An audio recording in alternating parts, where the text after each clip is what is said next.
Ngayon nga ay malaki ka na, nais mo'y maging malaya, di man sila payag, walang magagawa.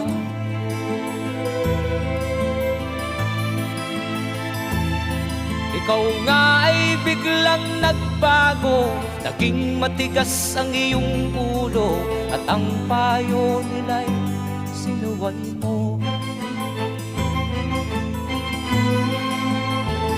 Di mo man lang inisip na ang kanilang ginagawa'y para sa'yo.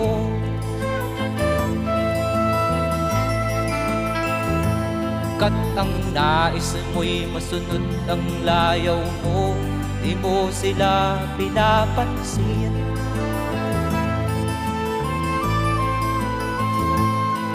Nagdaan pa ang mga araw at ang